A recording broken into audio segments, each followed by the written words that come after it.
What's going on, everybody? You are not seriously putting me on a video. Yes, I am. Guys, I no. just wanted to talk about something today, and my wife's quite. I'm shy. Well, I just wanted to share this one with my wife. There's been a lot of autopsies that have been done now, and some specialists, scientists, doctors have been talking about that there's one common theme that they've found out with some of the people who have been greatly affected with COVID-19, and that is that they had a lack of a deficiency of vitamin D in their right, body. yeah, we were talking about this. Yeah, so obviously vitamin D is something that it helps your bones and it helps your immune system. Yeah.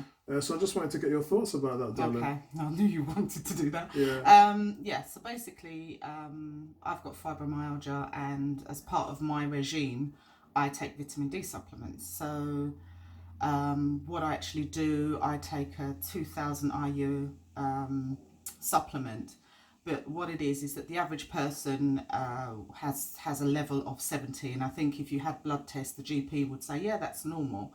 But actually, you almost need to double that to be able to have a better immune system. So for me, it's reduced my inflammation, pain, and things like that. So for me, I always have to have mine at a level of like 115, 120 upwards to then not need to have my painkillers. So for me, I always keep my level way over 100, and that's probably what they're starting to see, that actually vitamin D is quite essential, and you cannot get it in lots of foods. So the problem is that you need to have that as a supplement. So if you're taking things like cod liver oil, some of them have vitamin D in it, good multivitamins, but I take the pure 2500 IU, I think it is on the bottle. I think you've got that here, haven't you? Yeah, so yeah, yeah. Might have a look at that. Yeah, so it's in the fridge. Because from what they've said is only 20% of vitamin D's can be absorbed in the body by food. So you're looking at the fact that most of us, if we're not taking supplements, will have a vitamin D deficiency. Yeah. And for the people who have actually fought off the virus well, and I know they tag them as healthy people, but those are people that are high in vitamin D. Okay. Yeah, most people do, because obviously we don't get enough from the sunshine because of the weather here. Not today. Yeah, definitely not today. But that's the one I currently take, which is a Solgar. I'm not sure if I'm meant to advertise or not. But yeah, Solgar 2500. That's what I take. But there are plenty of other products out there, but it's just finding a good quality one. But yeah, so. Yeah, so that seems to be some of the things. And remember this, guys, we're learning all the time about this. We are going into the unknown, and this has only been found out because they've been managing to do tests with autopsies.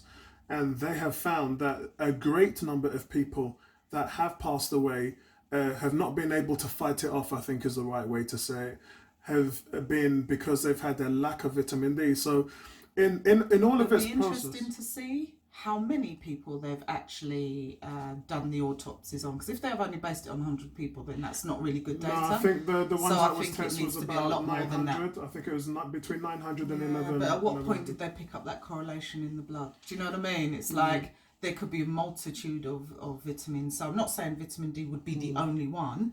Generally, if your body is lacking any vitamin C, it could be a factor as well, because those are good things for your immune system as well. So there's a limit, but obviously you have to get the right data. It has to be based on a large number across a broad spectrum as well. So because remember when we were talking about vaccines and immunities, I was saying that the scientists are on this now. You know, normally you're looking at months and months and months of research. But they're on this now because if you look at films like World War Z and some pandemic films, we're all different. There's different human body types and there's different immune systems, etc. And they must have found out, why are some people having very mild symptoms and some people that are just completely going under the weather with this thing? And we talked about on the podcast last night where they're talking about 14-day quarantines. But actually, if you've got it, some people have been battling hard for 6 or 7 weeks. Yeah. Chris Kumo from CNN, for instance. And Mikel Arteta. Well, there's the initial getting over it, but then it's your body to regain its strength. So actually, it's probably a 4-week process rather than a 2, because it's, because even when my auntie was ill, apparently she was ill for 3-4 weeks, and then even now it's a slow recovery. So. And that's the thing. I mean, they're talking about mild symptoms, but there has to be a correlation. And I think what the scientists have clicked on is the fact that the people who have had mild symptoms have all had a certain type of, and that's what they've run. That's what they've run with. That's why you're hearing. Gonna have to bring up President Trump again. Oh, God, no, we have to because he's not a specialist. He's an idiot, and he doesn't understand how to talk about injecting and disinfecting and all that stuff. This is why they were talking about UV lights. Scientists have been talking about that in a different way, and not but understanding everyone the jumping process. under a suntan bed isn't gonna. It isn't, but I think what they were trying to say, which they didn't say, they didn't word it. They didn't word it clearly. What they were trying to say was that the added vitamin D from the body and from the sun will help to boost the body's immune system, thus helping to fight the virus. I think that's really. But then you say that. I mean, it's not. There are hot countries now which are getting a lot more sun than we are that are still having high cases. So it's not just the sun, it's what's going on in our systems as well. Not unless most of the people that live out in California are all sitting in air-conditioned buildings day in, day out and not actually getting any sun. But, So, we in England, we crave it. Yeah, so. we crave it. We had it for 2 days. Friday and Saturday was lovely. Yep, Yesterday was atrocious. And today we just went out to Wickes to pick up some of the fencing. And we're standing out looking at it thinking, wait till the wind calms down. Actually, we're both still working from home. Yeah. But it's when are we going to get the sun back? And I think it's one of those things that we have to wait to see what the scientists are going to say, but it's definitely a thing at the moment now. So I'll leave a description in the comment section below so you guys can take a look for yourself. And it's another added incentive for these scientists to find out how to deal with this thing. And also zinc as well for your immune system is a good thing to be having as well. So zinc in your diet. Because remember, as Lisa said, there's been people who also have no history of health problems who were suffered from this as well. So it's really just about the data that they're able to accumulate over a time. So I wouldn't think it's something that they're going to solve in a couple of weeks. No. Yeah, it's definitely going to be something in the light that over the next few months they'll find out.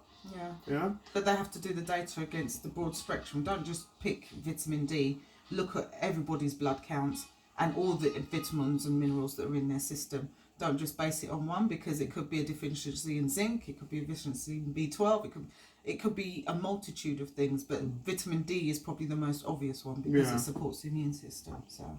Excellent. So there we go, guys. That's all for today. Thank you, Lisa. And thanks for stitching me up. Thank you.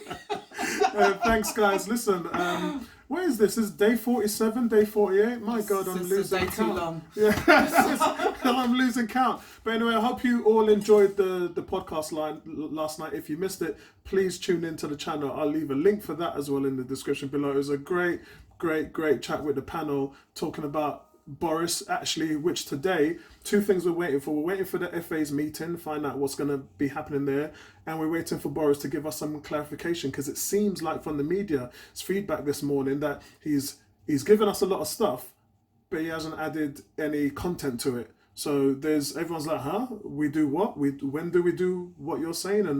And what are you actually saying? There's a lot of confusion that's come out. For me personally, I thought it was quite clear, which I talked about on the show. But this morning, when I listened to the Scottish leader, when I listened to Ken Starr, who's the Labour leader, they were quite confused with it. And I don't know whether that's them just trying to jump on a bandwagon and push Boris's buttons. But look, he promised he's going to add clarity to his conference yesterday. So let's wait and see what happens there. Nice one, guys. Peace. Hashtag stay at home. Hashtag with us, not with me. See you guys later. Okay.